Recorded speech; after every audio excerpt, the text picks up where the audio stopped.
Hello, this is Sierra and welcome to another video. Today we're reading another chapter of Hermitcraft Mayhem, chapter 35, which we will be going into Bdubs' perspective just after the rescue mission with Impulse and Grian. If you haven't read the previous chapters, there is a playlist in the description if you want to go back, but you are not required to. You don't have to. I encourage it, but yeah, this is my Minecraft-inspired fanfiction where I put all the Minecrafters I enjoy watching and put them into a universe and see what happens. In this case, we're focusing on Hermitcraft because Hermitcraft. There are captions available for the chapter if you want to follow along there, but of course, again, you don't have to. But yeah, let's get right into the video, shall we? Bdubs sat on the couch, staring down at the communicator in his hand, unsure what to do. He'd been trying to get in touch with the boys for the past hour, but he'd heard nothing. He let out a sigh and shook his head. The blinking icons hadn't moved all that much, either, by the looks of it. Were the boys getting any closer to getting Impulse out? Did they have any clue that Grian was there? Dread threatened to swallow him as his mind imagined the trio leaving Grian behind, having no idea how much danger he was in. That was why Skiz and Bdubs had initially wanted to go after them, to try to intercept them, to stop them from hurting Grian. But Clara hadn't wanted them to put themselves in danger like that, to trust the boys to figure things out. She had been confident that the boys wouldn't leave Grian behind, especially if they knew he was coming. They could be neck-deep in a rescue mission right now, Isaac reminded him, calmly. Bdubs looked up from the device, spotting his protector sitting in an armchair next to the couch. His hands were folded on his lap. How could he be so calm when his friends were in danger? I know, but Gerald would totally take advantage of this. I just know it, Bdubs insisted, reminding Grian about how his friends left him behind. They would go back, Isaac replied. But what if they move him? Bdubs sat up straight. It's not the first time Gerald has tried to hurt one of us. You having any luck reaching either Grian or Impulse? Bdubs shook his head. I can't reach them. Not by myself. Sure, Skiz could help, but with the others resting, and after what happened, I don't want to overdo it. Getting some much needed sleep isn't a bad idea either, Isaac said, leaning forward on his armchair. You worked together to do it before. Can do it again. I just don't know how we didn't hear anything, Bdubs groaned, tossing the communicator aside as he put his head in his hands. Lara was knocked out before she could make a sound, and Grian was already unconscious. Why didn't we hear a door opening? There was a lot going on. I know, Bdubs sighed, shaking his head. Maybe Gerald was right. Can't protect everyone. Maybe, but that doesn't mean we can't try, Isaac replied. If it hadn't been for Campbell barging in, maybe it wouldn't have happened, but we'll get them both back. You'll see. What will happen when they do? Bdubs asked. They have a clone army. What we saw is probably nothing compared to what's coming. Do you think the attack was a distraction to take Grian? Isaac asked. That's exactly what I think it was. They disappeared once Grian was taken, Bdubs huffed. Carnival wants him for some reason, and the rest of us are just disposable. I don't know, Isaac said thoughtfully. You do have a pretty solid connection to both Rose and Stanley. Neither of which I have coordinates for, Bdubs pointed out. Just saying, Isaac smirked. You know a lot of things Carnival will want to know. Bdubs lowered his head and sighed. Any news on when someone's coming to pick up Theodore? Not yet. I would assume someone would stop by in the morning. Isaac reported. It's pretty late for everybody, so it's going to be a bit before someone gets to it. Hopefully someone who doesn't work for Carnival. Bdubs grumbled. I don't know. Kyle seemed pretty sure that Carnival wanted nothing to do with him. Especially if Gerald asked Kyle to get rid of him. So what did he think that he'd do? Kill him? Bdubs asked. Isaac shrugged. Maybe. Bdubs bit his bottom lip. Do you think Frank is still safe here? Where else is he supposed to go? There's no school to go back to. There's not many safe houses where Carnival can't find out where he is, for whatever reason. Why would he have any interest in him? He's the first person we know of that Carnival fully brought back from death. Surely someone would find that fascinating. Wow, you're really good at thinking like a villain. Bdubs teased. Isaac chuckled. Surrounded by some not-so-great people, you start to learn their patterns if you hang around them long enough. I guess that makes sense. You're the sum of everyone you're closest with. I'm just happy I can make my own choices again then. Not have to worry about someone judging my every move. Isaac crossed his arms, leaning back against the armchair. I still don't know how Julius managed it for so long.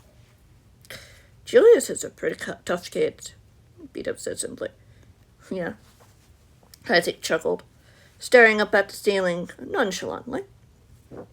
Bdubs moved his attention to the window, peeking out to the world outside. It was almost like there hadn't been an attack at all. Everything was calm and peaceful. First light finally beginning to peek over the horizon. There was no sign of the boys either. Surely a rescue mission wouldn't take all night to do. His thoughts were interrupted when the communicator beside him came to life. Bdubs jumped, scrambling to grab the device as he accepted the transmission. Hello? Hey, Bdubs.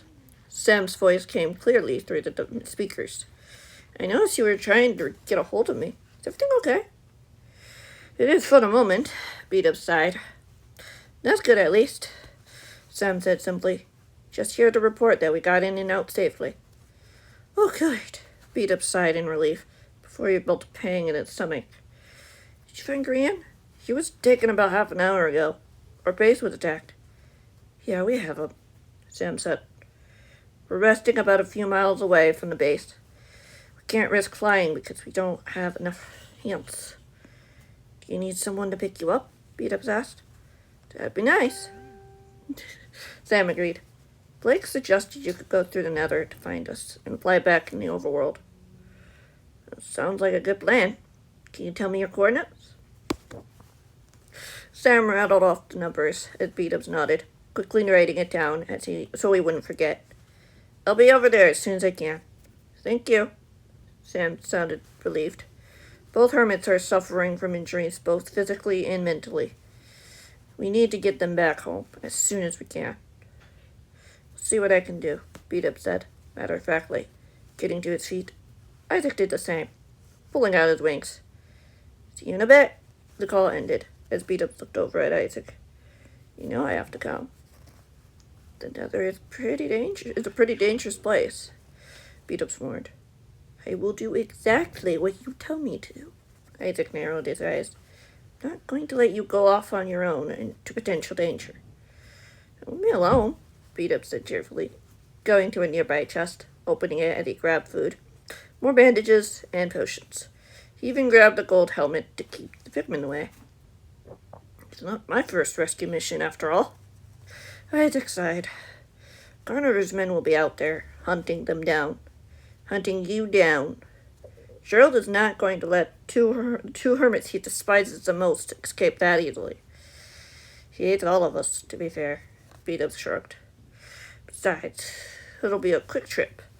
They need some extra hands. One person will be enough. But what if there's an aerial attack? Isaac put his hands on his hips. You can't properly defend yourself when you're holding an injured comrade. Trust me. It's been tried, and it usually does not end well. You don't know if that'll happen, Bdubs plopped the helmet on his head, ordering his pockets so the items he would need most would be on hand. Please, Bdubs, Isaac insisted, grabbing his arm. You have no idea how bad those guys could be out there. Many of those clones are most likely assassins. They'll knock you clean out of the sky before you can even react. Bdubs sighed. Okay, fine. Go grab a helmet from the chest and come with me. The portal's in the secret tunnel system. You moved it? Isaac asked. Yes, Bdubs nodded. We don't have our portals inside our bases anymore. For obvious reasons. Understood, Isaac said grimly. It's unfortunate you had to do that. Bdubs shrugged and smiled. We make do with what we've got. Now, let's go. The sooner we get there, the quicker we can get back.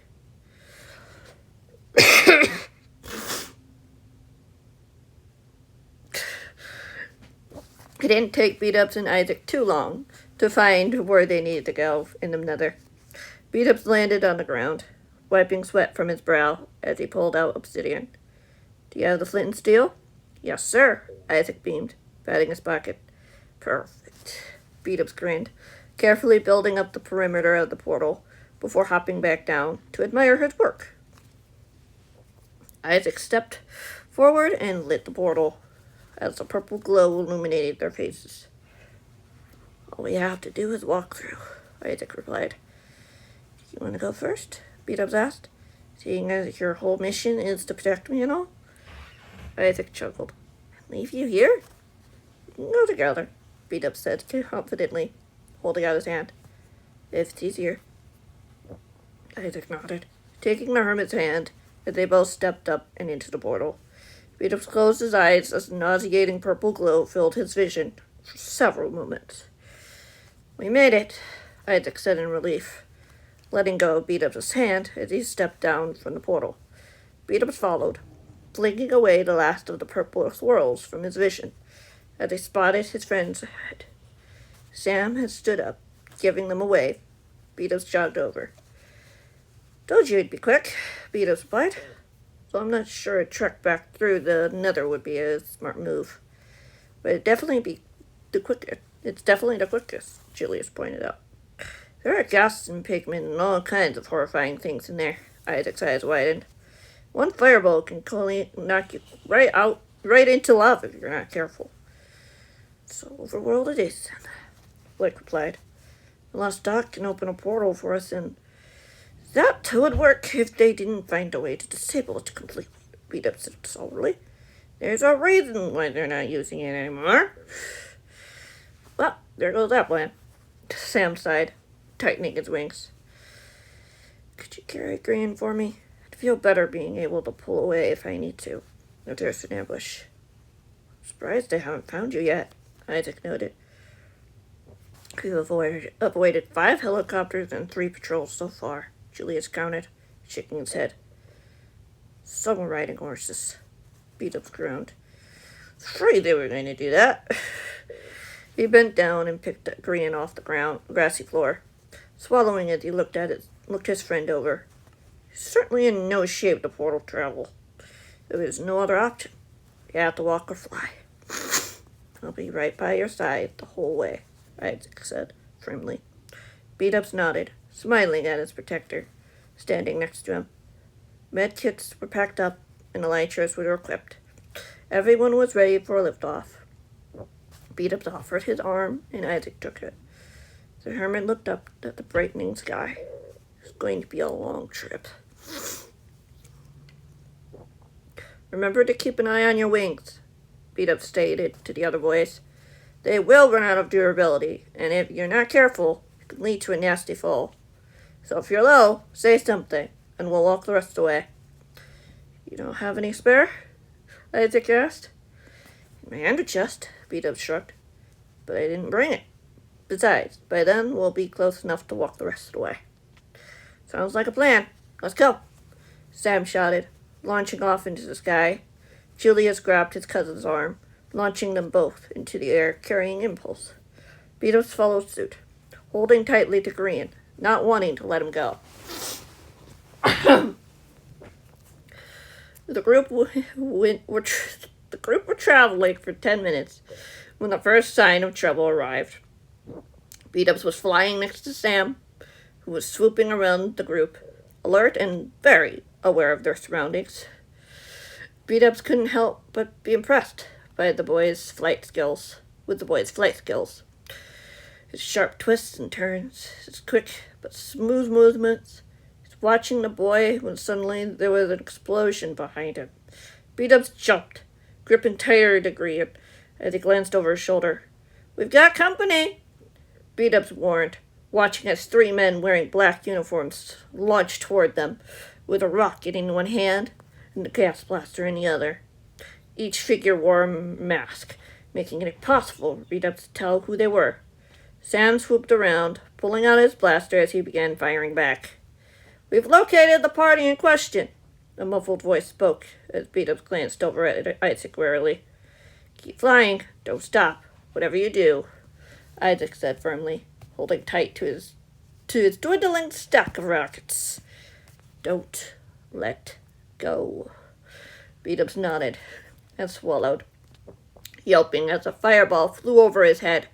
They both dove to avoid another ball of flame, hovering just above the trees. Bdubs glanced behind him, seeing Blake and Julius right behind them. Sam took the rear, continuing to fire back at their pursuers. "Incoming!" Isaac warned, swerving to the left as another fireball hurtled out of the forest below. Bdubs screamed as he could feel the heat of the scorching hot ball that flew past. That was too close. He pulled Grian closer. If they were going to fall, he wasn't going to let his friend get hurt. "Bdubs, could you try to use your link to call for backup?" Blake hollered over another explosion as another fireball flew past. "They won't reach you in time. You're surrounded," one of the soldiers behind them sneered. "There's a helicopter just ahead of us, heading our way. If you don't come willingly, we will make sure you regret it. If you make it out alive." Bdubs shuddered, looking over his shoulder again, meeting Blake's eyes. "How are your wings doing?" "Doing okay," Blake shouted. "Might have to land soon to lose these guys." "We could try," Bdubs called back, swerving to the right to dodge another incoming fireball. He closed his eyes for a moment, trying to focus. "Someone can hear me. Please send help." Bdubs tensed as Isaac nudged him out of the way of another fireball. "East of the fortress, aerial attack. Please send help." "Bdubs, watch out!" Bdubs' eyes sprang open in time to see a fireball hurtling in his direction. He dove downward, feeling Isaac's grip slip from his arm as he descended, gasping as the fireball clipped his elytra wings. He smelled smoke, gasping as he realized he was plummeting to the forest floor. He closed his eyes and screamed, pulling Grian close. He hit the ground with a hard thud, knocking the wind out of him. Grian was safely secure on top of him as he struggled to catch his breath. Fortunately, the landing had immediately put out the flames. "Bdubs, are you okay?" Isaac landed beside him a moment later. Bdubs managed a weak smile. "She's okay. That's all that matters." "Don't be so sure of that," a familiar voice warned. Bdubs' blood turned icy cold. He sat up, noticing a man standing in front of him, a gas blaster aimed at Bdubs' head. "Should have stayed inside where it was safe." "My friends needed my help," Bdubs said defiantly, pulling to his feet. Isaac stepped forward, putting himself in front of the hermit. "Well, at least you're one of the more useful prisoners we've had," the man sneered, narrowing his eyes at Isaac. "How's life been in that pathetic little prison, traitor?" "It's been great, actually." Isaac lifted his chin. "Not that it's any of your business." "Funny how that works," the man snorted, raising his voice. "I've found 3 over here!" "Do we run?" Bdubs asked. "Are you up for running after a fall like that?" "Does it look like we have a choice?" Bdubs hissed back. "Point taken." Isaac grabbed the hermit's arm as the two of them ran into the trees. The hermit didn't dare look back, didn't dare wonder if those shouts and footsteps were signs of men coming after them. He looked up at the sky above, hoping to see any sign of his friends. He couldn't see anyone. No sign of Blake or Julius. No sign of Sam. Were they okay? Were they in trouble too? Or had they continued flying? He doubted Sam would leave them behind unless he wasn't given much choice. Was that it? Bdubs tried not to think about how each step sent jolts of pain coursing through his body. Tried not to gasp or give any sign that he was struggling. He did not want Isaac to slow down. He didn't want him to stop altogether. Not until they escaped their pursuers, which were still hot on their heels. Bdubs jumped at the sound of an explosion in the distance, tripping over his feet as they struggled to keep up with the boy. The sound seemed to be coming from behind them. Were the other boys okay? What if they were hurt? Bdubs glanced over his shoulder and wished he had it. In the distance, he could see a man on top of a steed, steadily galloping toward them behind a half a dozen men that were already chasing them.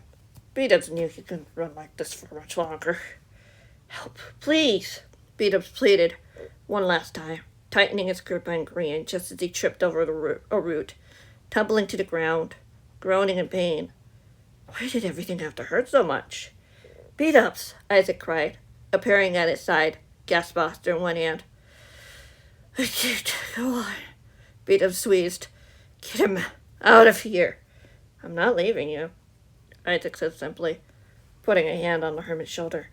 Bdubs swallowed, looking up at the horde coming toward them. Dread seeping through him just as something fell from the sky, directly onto the 6 men, sending them flying high. What? Bdubs asked, as another object fell from the sky. Helicopters! Oh, great, Isaac muttered, pulling Bdubs away from the trees, hiding in the bushes. Try not to make any noise. Bdubs nodded, looking up in time to spot a dark shape hovering over the trees. Definitely a helicopter. Bdubs swallowed as it flew past. The guy on the horse was nowhere to be seen at all. Where had he gone? How do we know if everyone's okay? Bdubs asked nervously. We don't. We just have to keep going and hope they make it, Isaac said blandly. How close are we? Bdubs asked. I guess a good hour's walk? Should we call to give someone a hand? Give us a hand? They haven't activated the null lights. They'd go ahead and give it a shot. Right. Bdubs pulled out his communicator from his pocket. He typed in some codes. He pressed the final button to send a signal. The communicator screen flickered before going completely dark. Oh, great. It was worth the shot, Isaac replied, glancing over his shoulder warily. We should get going before more carnivorous guys show up. I think it's a bit too late for that. Bdubs whipped his head around, spotting a shadowy shape of a man on a horse in front of them, just within the tree line. Bdubs swallowed as he spotted the faint glint of metal. Was the man holding a sword or a gas blaster? He wasn't so sure. Isaac stepped in front of the hermit. You're coming with me, BWO. Who says? Bdubs asked, pulling the unmoving body of his friend closer. Conover? Gerald? They have my orders, the man replied, raising the metal object. Definitely a gas blaster. It's just unfortunate for you that you're now included in whatever punishment is decided. Isaac pulled out his sword, lifting his head high. You know I can't let you do that. Oh, I do, but I doubt you'll be able to stop me. The man smiled, a dull white line of teeth showing in the shadows. Maybe not alone, Julius announced from behind the hermit. Bdubs' heart leapt as he glanced back, seeing the young man walking up to them, gas blaster in hand. Still want to take your chances? The man's dark eyes gleamed from behind the mask. Always. The horse charged forward as the man fired its weapon. Bdubs yelped as he ducked out of the way, looking up in time to see the man charging toward the boys. Julius fired a shot from his gas blaster, sending the man hurtling off the horse before crashing into a nearby tree. We should probably go. Julius said matter-of-factly, still holding his weapon. Sam and Blake are just ahead, waiting for us. You both okay? We're fine, Isaac nodded. Bdubs agreed. We weren't able to call for backup. Same here, Julius sighed, glancing over at Bdubs. Keep trying. We'll cover you. Bdubs swallowed again, glancing down at the sleeping hermit in his arms. Grian didn't seem to be in any pain at the moment, despite everything that had happened in the last dozen minutes or so. There's probably more of them out there, Bdubs said wearily. Most of them are assassins, Julius said simply, and hinted a smirk on his face. I can handle them. Okay, Bdubs whispered, with a slow nod. I'll keep trying. Maybe we can stop by one of the bases if we have to. Any of them close? Isaac asked. Bdubs bit his bottom lip. Not this far east. No. We'll cross that bridge when we get to it, Julius said, gesturing for the hermit and its protector to follow. Bdubs didn't object. The last thing he wanted was to be out here alone. At least now, if they were ambushed by an army of clones, they had a chance. Not a great chance, but still a chance. Yeah, that's gonna be it for that's gonna be it for this video. This episode of chapter 35. Yep. Next week we will be looking at chapter 36, which will dive into Scar's perspective, and the mayhem is going to begin. Yeah. So, get ready for that. But that's going to be it for this video. I hope you guys enjoyed, and apologies for any coughing or sniffling and all that fun stuff. But, yeah, I'm doing fine. I'll figure it out. See you guys in the next one. Whenever that might be. Bye.